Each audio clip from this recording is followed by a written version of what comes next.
Assalamualaikum warahmatullahi wabarakatuh.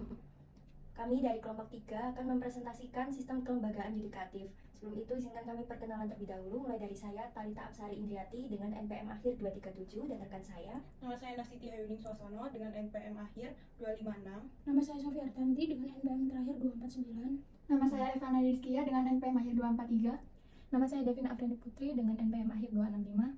Nama saya Maisel Sekerdato dengan NPM akhir 254. Baik, di sini kita akan masuki pengertian dari sistem kelembagaan yudikatif. Sistem kelembagaan yudikatif adalah bagian dari sistem kekuasaan negara yang memiliki tanggung jawab untuk menegakkan hukum, memberikan keadilan, dan memutuskan perselisihan hukum. Lembaga yudikatif terdiri dari berbagai pengadilan dan lembaga yang berwenang untuk memeriksa, memutus, dan menyelesaikan perkara hukum. Tujuan utama dari lembaga yudikatif adalah untuk memberikan keadilan, menegakkan hukum, dan menjaga supremasi hukum dalam masyarakat.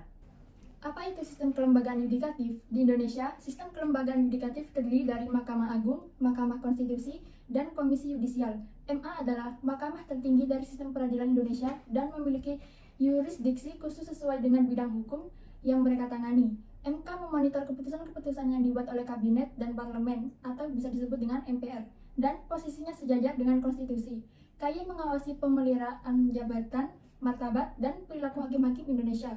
Sistem kelembagaan yudikatif di Indonesia dijalankan oleh Mahkamah Agung dan badan peradilan yang berada di bawahnya, serta Mahkamah Konstitusi. Selanjutnya, tujuan lembaga yudikatif. Yang pertama, penegakan hukum. Lembaga yudikatif ini bertujuan untuk menegakkan hukum dengan memastikan bahwa hukum yang berlaku diterapkan dengan adil dan setara bagi semua individu tanpa diskriminasi. Mereka memutuskan perkara hukum berdasarkan hukum yang berlaku dan memberikan sanksi atau pemulihan yang sesuai bagi pelanggar hukum. Yang kedua, penyelesaian sengketa. Tujuan penting dari lembaga yudikatif ini menyelesaikan perselisihan hukum antara pihak-pihak yang bersengketa. Mereka bertugas untuk mendengarkan argumen dan bukti dari kedua belah pihak, dan kemudian memberikan keputusan yang adil dan objektif berdasarkan fakta dan hukum yang relevan. Yang ketiga, pelindungan HAM. Pelindungan HAM bertugas untuk memastikan bahwa hak-hak individu dihormati dan dilindungi oleh pemerintah dan lembaga publik lainnya. Mereka dapat memutuskan kasus-kasus yang melibatkan pelanggaran hak asasi manusia dan memberikan pemulihan atau ganti rugi yang sesuai. Yang keempat, pengawasan kekuasaan eksekutif dan legislatif. Lembaga eksekutif juga memiliki peran pengawasan terhadap kegiatan pemerintah dan lembaga legislatif. Mereka dapat menguji keabsahan dan konstitusionalitas undang-undang dari tindakan pemerintah dan memastikan bahwa tindakan pemerintah sesuai dengan hukum yang berlaku. Yang terakhir, pembangunan hukum. Lembaga yudikatif ini berkontribusi dalam pembangunan hukum dengan memberikan interpretasi hukum yang konsisten dan memperkaya pengertian tentang hukum yang berlaku. Keputusan-keputusan mereka menjadi preseden hukum yang menjadi acuan untuk perkara serupa di masa depan.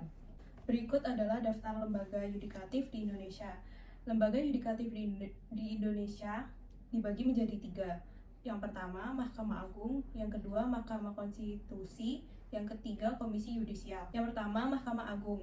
Mahkamah Agung merupakan lembaga puncak atas kekuasaan kehakiman dalam lingkup peradilan hukum, peradilan agama, peradilan tata usaha negara, dan juga peradilan militer. Tugas dan wewenang Mahkamah Agung yaitu yang pertama, 1. Peninjauan kasasi. Yang kedua, uji material. Yang ketiga, pengawasan penyelenggaraan pengadilan. Yang keempat, penetapan jurisprudensi. Yang kelima, meminta keterangan teknisi peradilan. Yang keenam, memberi petunjuk atau peringatan. Yang ketujuh, penyelesaian sengketa antar pemerintah. Yang ke-8, menetapkan aturan dan prosedur pengadilan. Oke, yang kedua, Mahkamah Konstitusi. Mahkamah Konstitusi merupakan lembaga yang menjamin penegakan konstitusi sebagai hukum tertinggi sehingga bisa berjalan sebagaimana mestinya. Mahkamah Agung mempunyai wewenang menguji undang-undang terhadap undang-undang dasar. Tugas dan wewenang Mahkamah Konstitusi. Yang pertama, menguji undang-undang terhadap UUD 1945. Yang kedua, memutus sengketa kewenangan lembaga negara. Yang ketiga, memutus pembubaran partai politik. Yang keempat, memutus perselisihan tentang hasil pemilihan umum. Yang kelima, menguji pendapat Dewan Perwakilan Rakyat. Yang keenam, memberikan putusan atas pendapat Dewan Perwakilan Rakyat. Yang berikutnya adalah Komisi Yudisial. Komisi Yudisial adalah lembaga negara yang bersifat mandiri dan dalam pelaksanaan wewenangnya bebas dari campur tangan atau pengaruh kekuasaan lainnya. Tugas dan wewenang Komisi Yudisial. Yang pertama, mengusulkan pengangkatan Hakim Agung. Yang kedua, melakukan pengawasan perilaku hakim. Yang ketiga, mengupayakan peningkatan kapasitas dan kesejahteraan hakim. Yang keempat, melakukan pendaftaran dan seleksi calon Hakim Agung. Yang kelima, menetapkan calon Hakim Agung. Jadi, kesimpulan yang bisa kita ambil dari presentasi dari rekan-rekan saya tadi, lembaga yudikatif adalah salah satu lembaga dalam sistem kekuasaan negara yang bertanggung jawab untuk menegakkan hukum, memberikan keadilan, dan memutuskan perselisihan hukum. Tujuan utama lembaga yudikatif adalah untuk memberikan keadilan, menegakkan hukum, dan menjaga supremasi hukum dalam masyarakat. Sekian presentasi dari kelompok 3. Mohon maaf apabila ada salah kata dan perbuatan. Wassalamualaikum warahmatullahi wabarakatuh.